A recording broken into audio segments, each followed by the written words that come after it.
અમે મધ્યસ્થી કરી અને રસ નથી. નમસ્કાર, સ્વાગત છે આપનું આરબી ન્યૂઝના ટોપ સમાચારમાં. હું અશ્વિન રાઠોડ. અમે મધ્યસ્થીની ઓફર કરી પણ ઇઝરાયલને સંઘર્ષ સમાપ્ત કરવામાં રસ નથી. રશિયા: અમે આત્મસમર્પણ નહીં કરીએ. ટ્રમ્પની ધમકી વચ્ચે ઈરાનના સર્વોચ્ચ નેતાનું નિવેદન. નરેન્દ્ર મોદી સર્વોચ્ચ નાગરિક સન્માન મેળવનારા પહેલા ભારતીય વડાપ્રધાન બન્યા. ઈરાન ઉપર ઇઝરાયલના હુમલાઓ વિશ્વને પરમાણુ વિનાશ તરફ ધકેલી રહ્યા છે. રશિયા: પહેલગામ આતંકવાદી હુમલો માનવતા ઉપર હુમલો હતો.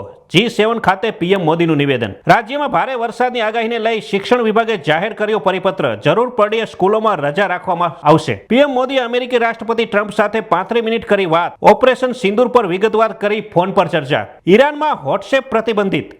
લોકોને મોબાઈલમાંથી એપ ડિલીટ કરવા આદેશ. પાકિસ્તાનમાં રેલવે ટ્રેક પર વિસ્ફોટ. થોડા મહિના પહેલા હાઈજેક થયેલી જાફર એક્સપ્રેસ પાટા પરથી ઉતરી 3 ફૂટ ઊંડો ખાડો પડી ગયો. 1971 નો બદલો ભારતને તોડીને લઈશું. અમેરિકામાં અસીમ મુનિની ધમકીઓ કાશ્મીર પર ઝેર ઓક્યું. તો આ તારના ટોપ 10 ન્યૂઝ અને હું હતો આપની સાથે અશ્વિન રાઠોડ. જય હિન્દ, જય ભારત.